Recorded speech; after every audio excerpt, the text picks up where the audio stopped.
Hey guys, Ryan Camp here, One Source Home Solutions. I'm at 153 Springflower Drive. This in Carrollton, Georgia. 100% we agreed with the ladder assist. They found 53 shingles damaged, scattered out all over the house. There's several other things that,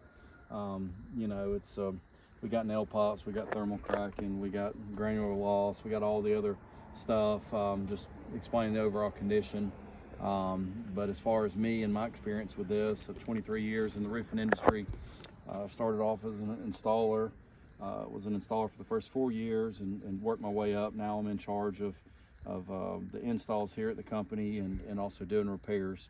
We've here today to start working on the 53 shingle repair, and we ran into a little problem, so we'll start just a real easy, simple process. But put the shingle in place. The shingle with the X's there is the shingle we're actually going to replace, and I just laid an outline so you'll be able to see. These are always nailed in the tar strip, so there'll be 4 to 5 nails going across this tar strip.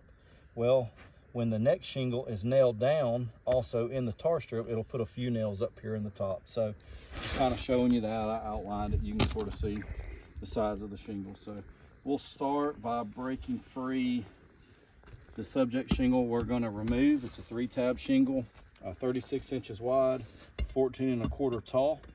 So we'll start here by breaking it free. It's usually, I start with a flat bar. This is what I found. It's been the easiest to get under the shingles when they're, old like this and brittle. We have to be super careful not to be too rough with it. So it's got a pretty sharp edge, which will help us actually slide under the shingle. So we're gonna work on breaking this seal, and we're gonna be super careful on these edges.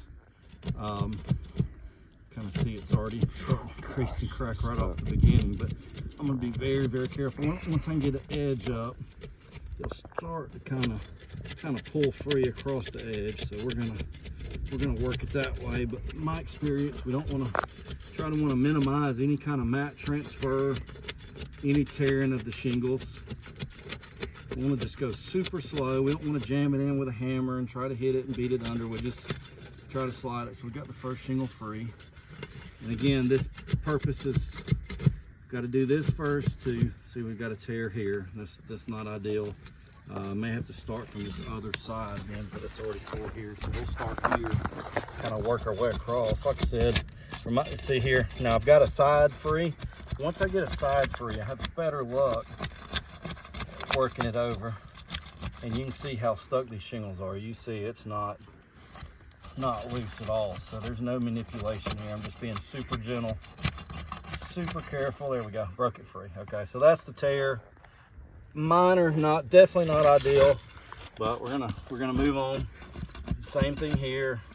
These edges are really rough. I'm starting to get a tear there, so let me move over to this edge clearly.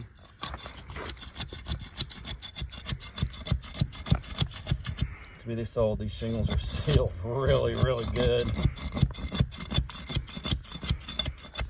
Don't like how this is getting some tears here on this edge. Definitely don't like that.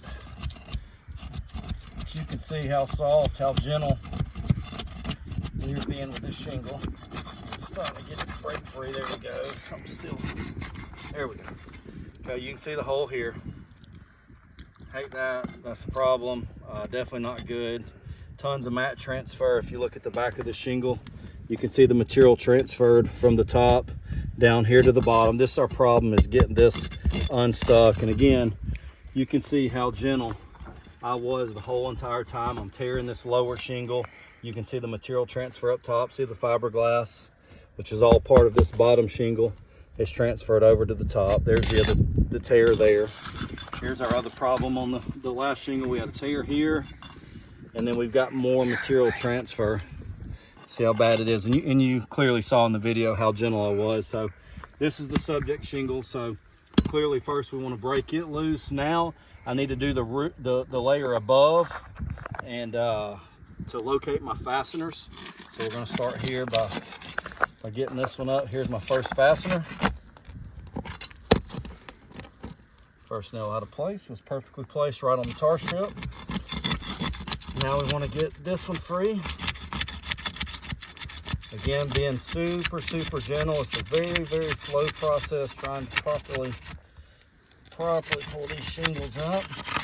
Got that one. Now we're looking for our next nail. Should be right on the water gusset. It is. Perfectly placed nail. That's ideal. Now let's do it here. Got a problem with a pier. This edge here. Here we go. Once I can get that edge up, a little better luck.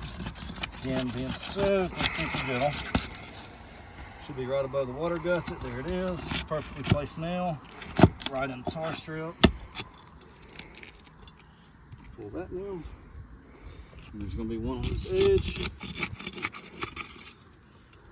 Pull it nice.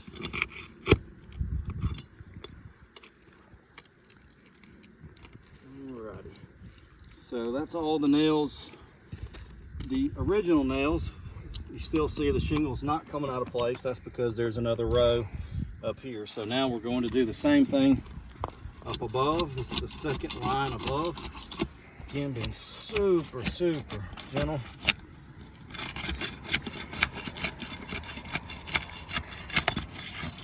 And we're looking at this nail here is fastened at the top. See how it's below our original chalk line.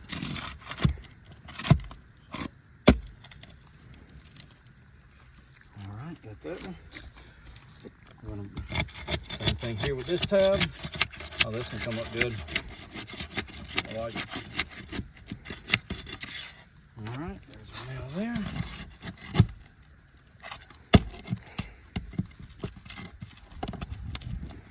All right, a little faster. Yeah. Got a tear there on that side. Let's try to see it coming from this edge.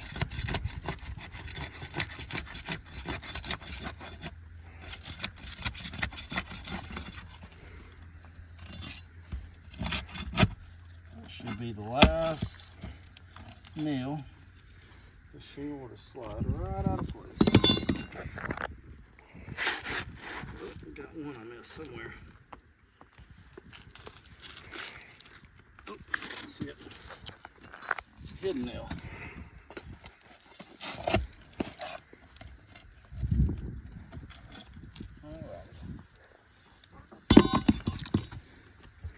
Now that should have come out of place. So there's the first original nails.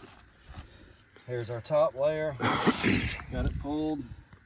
You can see the material transfer, but again, this shingle's being replaced. Not the end of the day on the transfer there. This shingle will go right in place.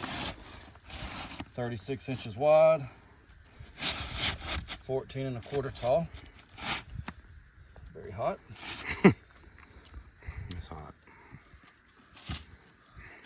You can see it fits perfectly into place. Water gussets line up.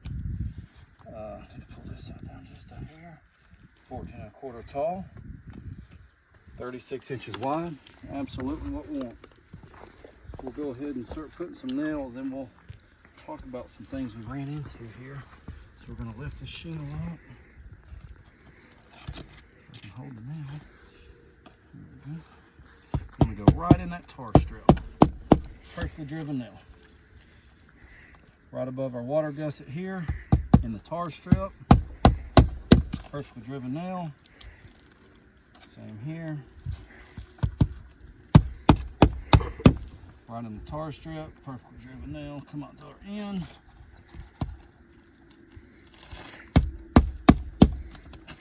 Alrighty. That's those nails. Now we got to come across the top. Remember the ones that we pulled out up here. So we've got to be super careful here. We've got a hole here. We don't want to re-drive into that hole. It'll never hold. So we'll go right above here, but as you can see with that mat transfer, it's really thin right here in that spot.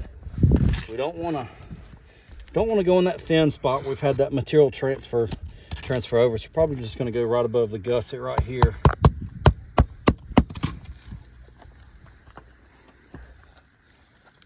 Over here, beside the hole, same thing. Our last nail will go above this water gusset here. Perfectly driven nail. All right, now discussing the things that we may come across, or that, excuse me, we will come across. We've got this nice, beautiful seal strip here. Problem is now this shingle will bond here to this shingle, okay? No problem there. There's no beautiful, nice seal strip here. It transferred onto the back side of the old shingle. See all this material transfer here? This will never seal. This shingle will never seal. And same here. We've got all this material transfer. There's no tar, there's no adhesion. Everything transferred over. The bond is broke. Unfortunately, that'll never reseal.